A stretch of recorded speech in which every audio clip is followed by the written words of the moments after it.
request protocol to escort His Excellency. La Asamblea escuchará The Assembly will hear an address by the Prime Minister of the Islamic Republic of Pakistan, His Excellency Imran Khan.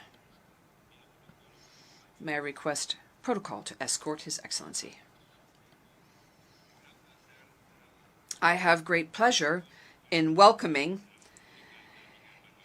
His Excellency Prime Minister of the Islamic Republic of Pakistan, and I invite him to address the General Assembly. Bismillah ar-Rahman ar-Rahim. Iyyaka na'budu wa iyyaka nasta'in. Mr. President, Honorable Secretary General, Excellencies, ladies and gentlemen,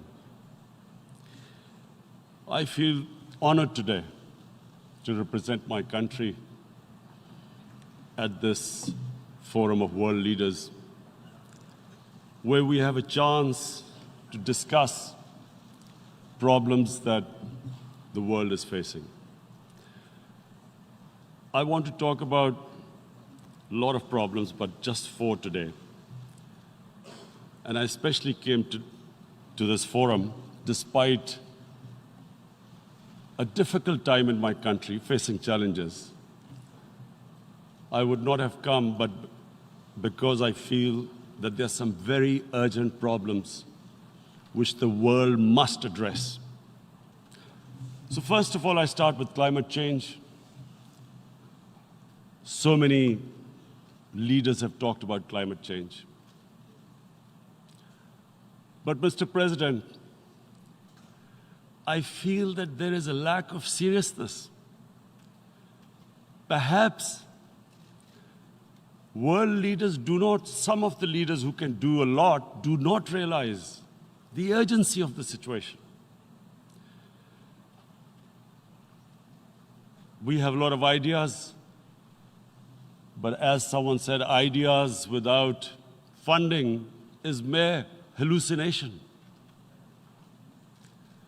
Pakistan, I'll give you start with my own country. Our country is amongst the top 10 nations in the world which are most affected by climate change. We depend upon our rivers. We are mainly an agricultural country. And 80% of the water in our rivers comes from our glaciers. The glaciers, not just on the Pakistani side, even India. The 80% of the water in Ganges and the Indian rivers also comes from the glaciers, from the Himalayan glaciers, Karakoram, Hindu Kush. And these glaciers are melting at quite a rapid pace. We detected already 5,000 glacial lakes in our mountains. And if this keeps going, if nothing is done, we are scared that humans are facing a huge catastrophe. In my country, when my party came to power in the province of KP, we planted 1 billion trees in 5 years. Now we've set ourselves a target of 10 billion trees in Pakistan. Idea being to counter the effects of global warming. But one country cannot do anything. This has to be a combined effort of the world. My optimism comes from the fact that humans, the Almighty has endowed humans with great powers.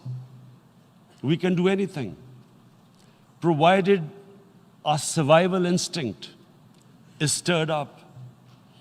And this is really what I hope that the United Nations will take a lead in this. There must be more emphasis richer countries must be pushed. Countries that are responsible for, mainly are responsible for greenhouse gas emissions. They must be pushed because our country contributes minuscule amount to greenhouse gases. So I feel that the United Nations must take leadership in this.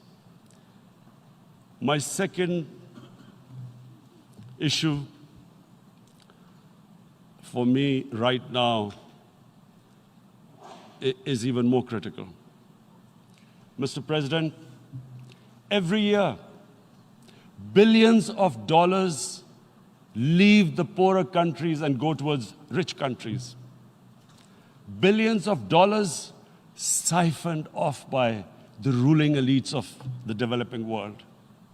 And they find their way into Western bank accounts, offshore accounts, tax havens, expensive properties hidden behind companies bought in Western capitals.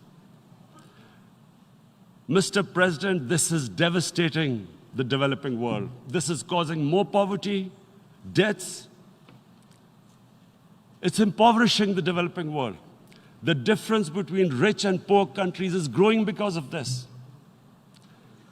Money laundering, which happens because money leaves the poorer countries into rich countries, is not treated the same as, for instance, money from drugs or terror financing. The seriousness which terror financing and money from drugs, the way it is treated, it's not the same. The way the poor countries are being plundered by their elites. It's not happening. In my country, when I took charge of our government a year back, in the 10 years preceding that, our total debt went up 4 times. The debt we had accumulated in 60 years, just in 10 years, it went up 4 times. As a result, the total revenue we collected in 1 year, half of it went into debt servicing. How are we going to spend money on our human beings, 220 million people, when half the money is going into debt servicing? Because our country was plundered by the elites, the ruling elite. And easily they could get the money out. And when, Mr. President, we located properties in Western capitals bought by this money through corruption and money laundering, located the properties of these corrupt leaders, we find it so difficult to retrieve it. That money, if we retrieved that money, we could spend on our human beings. But it's so difficult. The laws protecting these criminals. We do not have the sort of money to have expensive lawyers and spend millions and millions of dollars. We need help from the rich countries. And Mr. President, it's critical. The rich countries must show political will. They cannot allow this to happen. How can the poor countries spend money on human development, which the United Nations asks, SDG? How are we going to do it when this money can easily leave our countries? So, unless the rich countries intend to build walls to stop economic refugees coming as we see right now, they must take action. They must take action now. It must be a deterrent. Corrupt ruling elites should not be able to take money out easily and park it into foreign bank accounts and into these properties abroad. And I never understand why. Why do we have these tax havens? Why is this allowed? Why shouldn't rich people pay taxes? Why is it legal to have these tax havens where you have these secret accounts? Because, world is changing. The population of the world is growing. Sooner or later, you're going to have a crisis. If the poor get poorer and the rich get richer, there is going to be a crisis sooner or later. So this is my second point. I hope that the United Nations takes a lead in this. It involves the IMF, the World Bank, Asian Development Bank. They must find a way of stopping this plunder of the developing world. My third point is Islamophobia. There are 1.3 billion Muslims in this world. There are millions of Muslims living in other countries, European countries, and the US as minorities. Islamophobia since 9/11 has grown at a pace where it is alarming. Human communities live together. There should be understanding amongst them. But Islamophobia is creating a division. Muslim women wearing hijab, it's become an issue. It's become an issue in some countries. Hijab is some sort of a weapon. A woman can take off her clothes in countries, but she can't put on more clothes. How is this happening? Because of Islamophobia. And how did this Islamophobia start? After 9/11. And why did it start? Because certain Western leaders equated terrorism with Islam. Islamic terrorism. Radical Islam. What is radical Islam? There is only one Islam. And that is the Islam we follow of Prophet Muhammad sallallahu alaihi wasallam. There is no other Islam. Radical Islam, Islamic terrorism, what message did they send to people in the West? And why is there Islamophobia? How is a person in New York, in the Midwest, in the US, in European capital, how is he going to distinguish between who is a moderate Muslim and who's a radical Muslim? Because terrorism has nothing to do with any religion. This Islamic terrorism, Islamic radicalism, and sadly used by leaders, this has been the main reason for this Islamophobia. And it has caused pain amongst Muslims. We in Muslim countries watch this Islamophobia traveling abroad, and it's getting worse. And may I just say, Mr. President, that in European countries, it is marginalizing Muslim communities. And we all know that marginalization leads to radicalization. Some of the people who ended up as militants in Syria and other places were from marginalized Muslim communities. And my point here is that we must address this issue. I'm sad to say that we Muslim leaders have not addressed this issue either. After 9/11, when this thing came about war against radical Islam, rather than Muslim leaders trying to explain to the West that there is no such thing as radical Islam, in all human communities, they are radicals. They're liberals and rest are moderate. All human communities, Christians, Jews, everyone has it. But Islam is not radical, neither Judaism, neither Christianity, neither Hinduism. No religion preaches radicalism. The basis of all religion is compassion and justice, which differentiates us from the animal kingdom. But unfortunately, the Muslim leadership was so scared of being called radical Islam that all of them became moderates. In Pakistan, we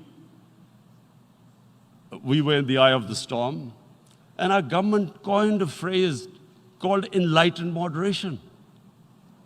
No one knows what it meant, but everyone started putting on Western suits that they were moderates, started speaking. Even those who didn't know English would speak English because they were moderates. No one had a clue what it was. Because we, in the Muslim world, did not explain to the West that there is no such thing as radical Islam.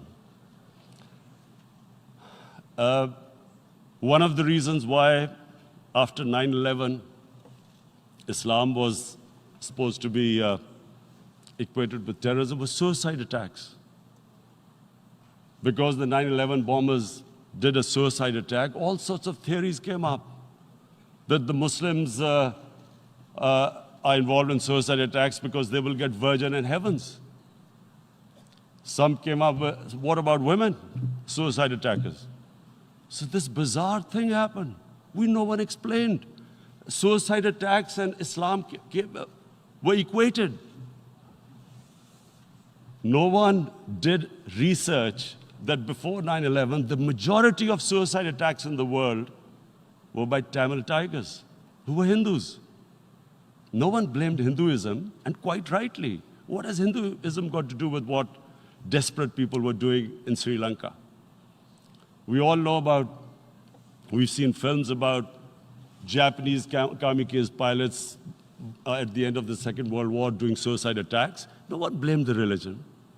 But here we were trying to prove we were moderates and not explaining to the West.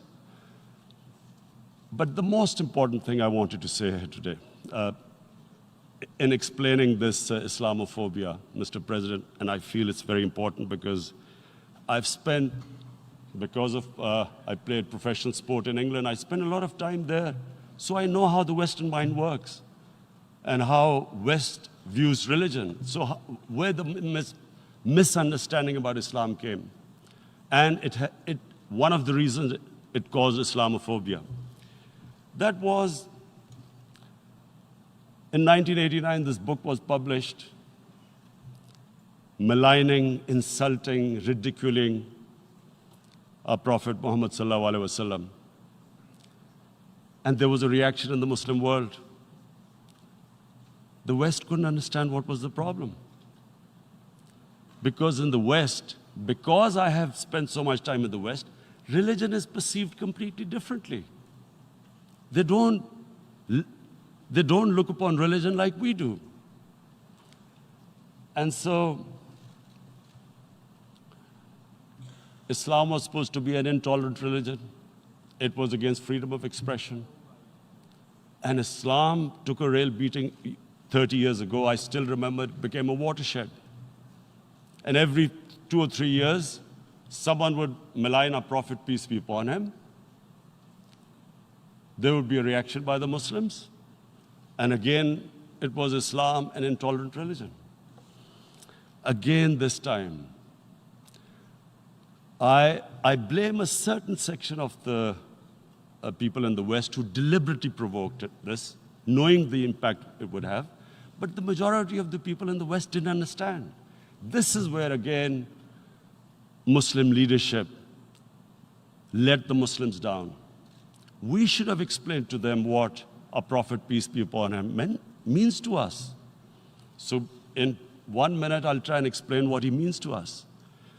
Our Prophet was the witness to the divine book, the Holy Quran. The Holy Quran is the book of guidance for Muslims, and the Prophet's life was living the Quran. He was an example of what the Quran guided us to be. So he is the ideal we all try to get to. The Prophet created the state of Medina, the first state in Islam. That state was the basis of a Muslim civilization which became the predominant civilization for the next 700 years. And what was that state? I hear such strange things about Islam, that it is against women, it's against minorities.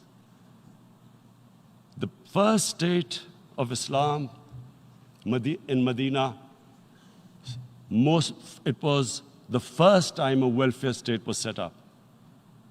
The state took responsibility of the weak, widows, orphans, poor people, handicapped. It taxed the rich, spent the money on the poor. The state announced that all human beings are children of Adam, hence equal, whatever the color of their skin.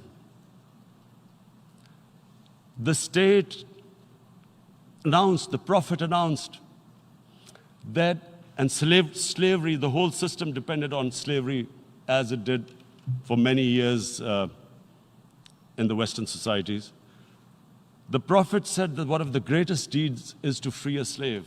But because the society depended on slavery, he said, but if you have to, treat them as an equal member of the family.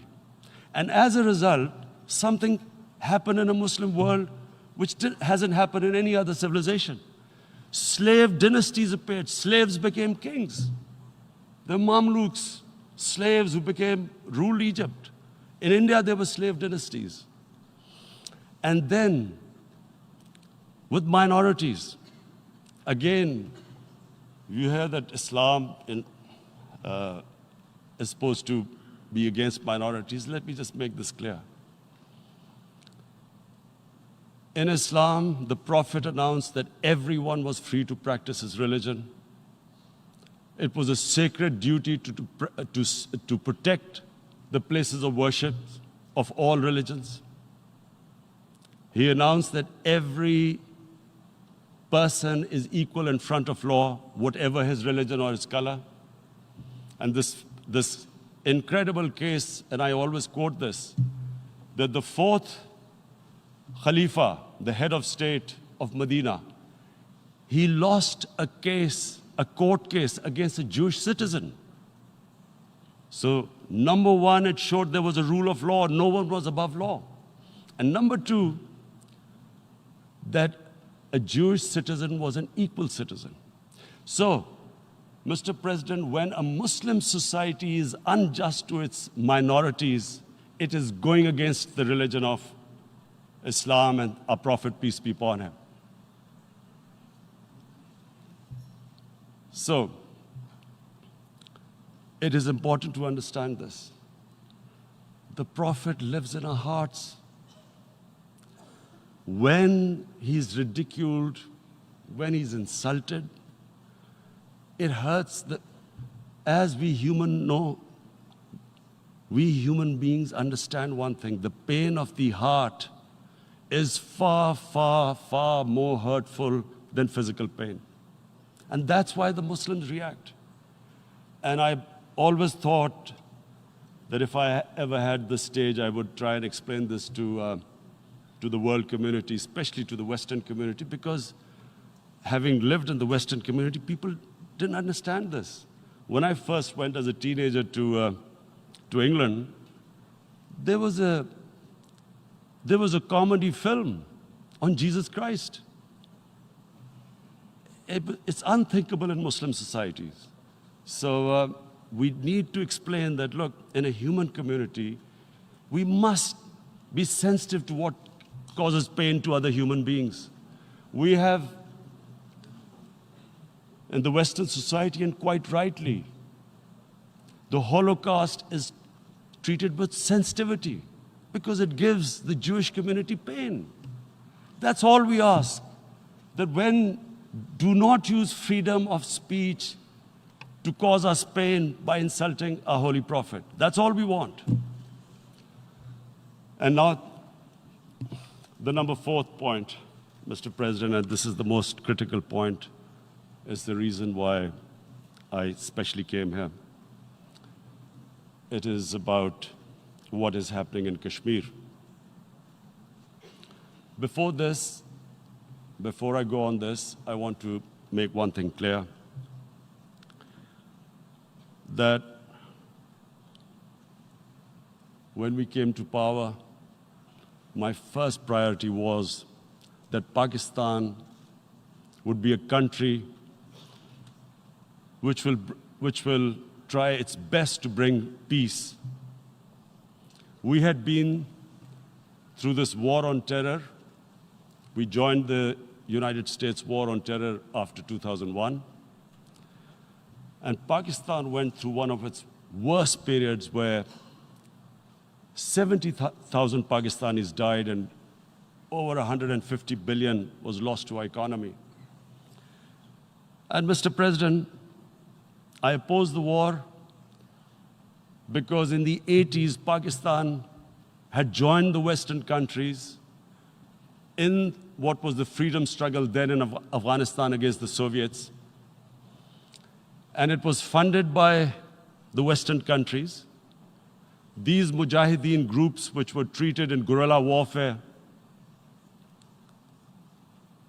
were trained by Pakistan Army, funded by the Western countries, and especially US, and they waged what was a freedom struggle in Afghanistan. The Soviets called them terrorists. We called them freedom fighters. 1989, the Soviets retreated. The Americans packed up and left. Pakistan was left with these groups. Come 9/11, Pakistan joined the United States in this war on terror. And now our government was supposed to, the reason why I opposed joining this war, because here we had indoctrinated them in jihad, meaning freedom struggle against foreign occupation. Now, because we had joined the US, and the US had occupied Afghanistan, now we were supposed to tell them that, no, this is not freedom struggle and jihad, it's terrorism. So that's why I tried to tell then government that, stay neutral because you will have leverage over them. You will be able to control them. But if you join them, you become collaborators and they will attack you, which is what happened. They turned against us. We went through a nightmare. 70,000 people killed in a war we had nothing to do with. No Pakistani was involved in 9/11. Taliban were in Afghanistan. Al-Qaeda was in Afghanistan. What had we to do with it? 70,000 Pakistanis died. So when we came to power, we decided that we would dismantle what was left of these groups. And this decision was taken not just by us, but by all the political parties in Pakistan. Unfortunately, they didn't implement it. So we came to power, we decided to implement it, and we dismantled whatever was left of the groups. And I know that India keeps accusing us that there are these groups there. I would like the United Nations to send observers, see for themselves what we've done. No Pakistani government would have dared to do this because it would have created strife. But we decided that there would be no militant organizations in Pakistan. So I need to give you this background and to what I'm going to say later on. And secondly, we started mending fences. I invited the Afghan president. We developed a relationship with Afghanistan. We had problems with Iran. We mended fences there. And then India. Now let me just give you a little background about my relationship with India. Because of cricket, and cricket being it's a passion in the subcontinent, I had great following in India. I have friends in India, and I loved going to India. So immediately, when my party came to power, the first thing we did was to immediately reach out to India. And I spoke to President Modi and I said, look, we have similar problems. Climate change, poverty, let's get together. Let's resolve our differences through trade. Let's build a relationship on trust. Prime Minister Modi told me that, there were terrorist attacks from Pakistan. I said, we have problems with you. There are terrorist attacks which we know are instigated by India in Balochistan. We caught a spy, Kulbhushan Yadav, who admitted what the sabotage going on in Karachi and Balochistan. So we said, look, let's leave that behind. Let's move forward. Our main priority should be our people. The highest number of poor people live in the Indian subcontinent. Unfortunately, didn't make any headways. Our foreign ministers were supposed to meet on this in the UNGA last year. India canceled it. We thought that it's their election coming up. It's a nationalist, ultra-nationalist party. It doesn't want to cozy up to Pakistan. So we thought, okay, we'll wait till the elections. Meanwhile, a 20-year-old Kashmiri boy, whose father said was radicalized by the security forces in Kashmir, blew himself up on an Indian convoy. Immediately, India blamed us. I spoke to the Indian public on television. I said, if you give us any iota of proof, we will immediately take action, because we've clamped down on these groups. Rather than sending us any proofs, they sent their jets in, they bombed us. We retaliated. A jet, 2 of their planes were shot down, 1 pilot bailed out in Pakistan. We immediately returned the pilot, saying that, look, we do not want any escalation. Rather than taking that as a peace gesture, the entire campaign, almost the entire campaign of Mr. Modi in the election was how he had taught Pakistan a lesson that jets had killed 350 terrorists. Complete lie. They had just killed about 10 trees of ours, which was quite painful given that, we are growing all these trees. He then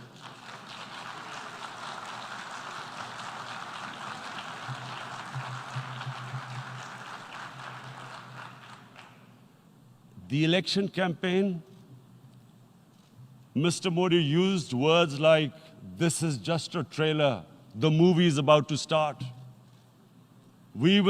I went into Pakistan and taught them a lesson. This was the election campaign. Okay, so we thought, us politicians make all these statements to win elections. So, okay, after elections, we'll get back to our normal relationship. Well, the moment the elections ended, we approached India, no response, but then we discovered they were trying to push us in the FATF blacklist to bankrupt us. That's when we realized there was an agenda. And that agenda became obvious on the 5th August when India went against 11 United Nations Security Council resolutions, which say that Kashmir is a disputed territory and the people of Kashmir have the right of self-determination. They went against that. They went against Simla Accord, which is about bilateral, sorting out our differences through bilateral means, went against that. They actually went against the Indian Constitution. Illegally, they revoked Article 370, which gave Kashmir the special status. They got an extra 180,000 troops there. Total number of security forces in Kashmir now are 900,000. And they put 8 million people of Kashmir under curfew.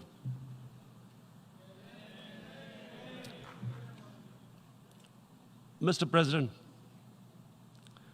now I just briefly want to make the people understand, how can anyone do something like this? And for that, I have to explain to you what is RSS. RSS, Mr. Narendra Modi is a life member of RSS. RSS was an organization that was inspired by Adolf Hitler and Mussolini, came about in 1925. They believed in racial purity, racial superiority. They also believed they were an Aryan race like the Nazi believed they were an Aryan race. All that I'm saying can be verified. This is the time of information revolution. You can Google all this, what I'm saying. But it is very important for me to explain this to you so you know what is happening in India. This RSS believed in the ethnic cleansing of Muslims from India. At one point, there was racial superiority of the Hindu race. Secondly, it was hatred for the Muslims and for the Christians, because they believed that this golden age of Hindu civilization was stopped because of Muslim rule centuries back and then the British rule of India. So it was racial superiority and hatred for Muslims and Christians. This is openly stated. You look at the founding fathers of RSS, Golwalkar and Savarkar. Just Google them and you'll find out. And this ideology of hate is what murdered the great Mahatma Gandhi in 1948. It was this ideology of hate that made Narendra Modi in 2002 do a pogrom against Muslims in Gujarat when he was the chief minister. He allowed 3 days for these RSS goons who were inspired by the Hitler brown shirts. They actually wear brown shirts. This RSS, the Congress Home Minister gave a statement that in RSS camps, terrorists are being trained. And these terrorists butchered 2,000 Muslims and 150,000 Muslims were made homeless. Narendra Modi could not travel to the US because of that. And I need to make you understand this background before I explain to you that what sort of a mindset would lay siege to 8 million people with 900,000 troops. Women, children, sick people, locked in as animals. In fact, of what I know of England, a lot of noise about it. These are human beings.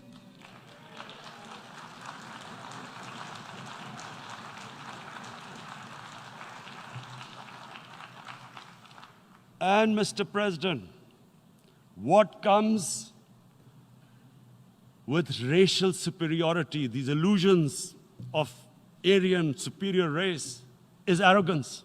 The two go together. And it's arrogance that makes people make mistakes and do stupid things.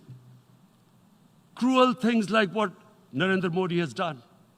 It's sheer arrogance. And it's arrogance that has blinded him from the fact that what is going to happen when the curfew is lifted? Has he thought about it? This hasn't been thought through. What is he going to do when he lifts the curfew? Does he think that people of Kashmir will quietly accept the status quo because India has changed the constitution and taken away the special status? They'll accept that? Mr. President, 100,000 Kashmiris have died in the past 30 years because they were denied the right given by the United Nations, the right for self-determination. 100,000 have died and 11,000 women have been raped. There are 2 human rights, United Nations human rights reports on this. The world hasn't done anything because India is a huge market, 1.2 billion people. Sadly, the material prevails over the human. But this has serious consequences. Again, I repeat, that's why I'm here. Look, what is going to happen when the curfew is lifted will be a bloodbath. The people will come out. There are 900,000 troops there. They haven't come to, as Narendra Modi says, he's done this for prosperity of Kashmir. This is supposed to be for the development. These 900,000 troops, what are they going to do when they come out? There'll be a bloodbath. Has he thought it through what happens then? Mr. President, has anyone thought that what happens when there is a bloodbath what do you think the impact will have on people of Kashmir? What do you think they will think? The way they have been boxed in their houses, treated like worse than animals, no rights. Thousands of all the political leadership has been arrested, taken out of Kashmir. Even those Kashmiri leaders who were pro-India have been taken out. 13,000 boys have been picked up and taken to God knows which destinations. So what do they think? What will the people of Kashmir do when they lift the curfew? They will be out in the streets. And what will these soldiers do? They will shoot them. They've already used pellet guns, blinded young boys. In the last 6 years, the 5 years, the oppression that has gone on in Kashmir. And so, Kashmiris will be further radicalized. Mr. President, there will be another Pulwama. And guess what? India will blame us. They're already blaming us. They're saying all this is happening because of Pakistan. One of their defense ministers said, there are 500 terrorists lined up on the border to go in. Why would Pakistan send 500 terrorists when there are 900,000 troops? What impact are they going to make? What will they do? And why would? Don't we know that the moment there is some terrorist attack, all that will happen is there'll be further cruelty and oppression of the people of Kashmir. We will just give the 900,000 troops to further crush the people of Kashmir. And then we'll give the Indian government an excuse that, look, Pakistan is a terrorist state, and this mantra that has gone on, Islamic terrorism. The moment you use this catchword, Islamic terrorism, the whole world turns away. No one talks about human rights. You can do whatever you want, which is what has happened in Kashmir, because they keep using this word, Islamic terrorism. And this is what they're doing right now. What do we benefit from further increasing the cruelty on the people of Kashmir? And why would we want this? But there is no other narrative left for India. As when they lift the curfew, whatever happens, Pakistan will be blamed, and there is always a danger of another Pulwama. They might come and bomb us again, and then another cycle might start. And what does Narendra Modi think? That 180 million Muslims of India are thinking right now. Aren't they watching these Kashmiris stuck inside for 55 days they've been stuck in?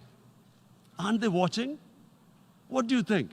Don't you think that the Muslims will be radicalized in India? And I'm talking about 180 million people. And when they get radicalized, there will be some incident in India somewhere down the line. Again, we will be blamed. And I'm warning you right now, again, we will be blamed. And Mr. President, what about 1.3 billion Muslims who are watching this? And they know that it is only happening in Kashmir because they're Kashmiri Muslims. This is not happening to Kashmiri Hindus. They know that this is happening because of their religion. So what do you think they will be thinking? What do you think the Jewish community would think if they were, forget 8,000 Jews stuck like this? What do you think Europeans would think? What do we think? I mean, any human community, if their members are stuck like that, what do you think they will think? Are we a children of a lesser God? Is it not going to cause us pain? And then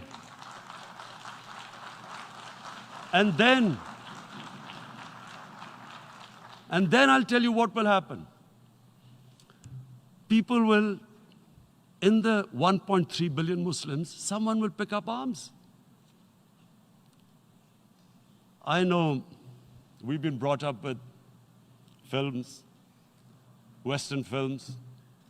This good, decent guy doesn't get justice. He decides to pick up a gun and start seeking justice. There was a film made in New York, famous film called Death Wish. This guy gets mugged by and his family, his wife gets killed or something. He can't get justice. He picks up a gun and he goes around shooting muggers. And the whole cinema cheers him on. So what do you think the Muslims are thinking right now? If there is a bloodbath, there will be Muslims becoming radicals, not because of Islam, but because of what they will see, that there's no justice when it comes to Muslims. There were Rohingya Muslims, Myanmar, who are, God knows, almost 1 million people out, ethnic cleansing. What was the response of the world community? So what do you think will be the response of 1.3 billion Muslims? I picture myself. I'm in Kashmir. I've been locked up for 55 days. I have heard about, and there are rapes, Indian Army going into homes, soldiers. Would I want to live this humiliation? Would I want to live like that? I would pick up a gun. You're forcing people. You are forcing people into radicalization. When people lose the will to live, what is there to live for? And this is what, if you can do this to human beings, you are actually radicalizing people. And so, Mr. President, I want to repeat here, this is one of the most critical times. There will be a reaction to this. Pakistan will be blamed. 2 nuclear-armed countries will come face to face like we came in February. And before we head in that direction, the United Nations has a responsibility. This is why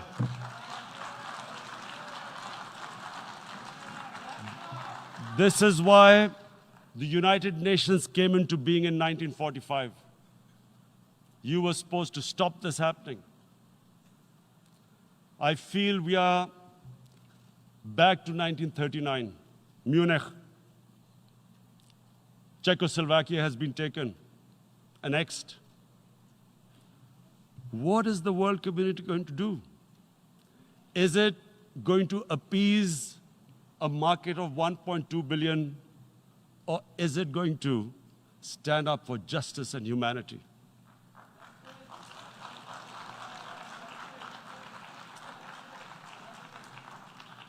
If this goes wrong, you hope for the best, but be prepared for the worst. If a conventional war starts between the 2 countries, Mr. President, if a conventional war starts, and anything could happen, but supposing a country 7 times smaller than its neighbor is faced with the choice, either you surrender or you fight for your freedom till death, what will we do? I ask myself this question. And my belief is, La ilaha illallah, there is no God but one. And we will fight. And when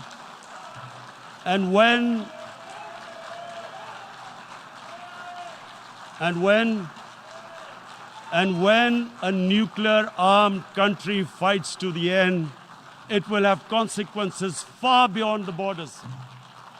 It will have consequences for the world, which is why I repeat I'm here. Because I'm warning you, it's not a threat. It's a fair worry that where are we headed? And I've come here to tell the UN, you've got to, this is a test for the United Nations. You are the one who guaranteed the people of Kashmir the right of self-determination. They are suffering because of that. And this is the time. This is the time not to appease like in 1939 appeasement took place. This is the time to take action. And number 1 action must be that India must lift this inhuman curfew, which has lasted for 55 days. It must free all political prisoners, and especially those 13,000 boys that have been picked up. Parents don't know where they've disappeared. And then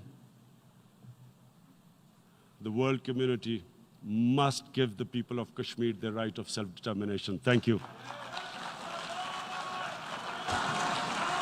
En nombre de la Asamblea General agradezco.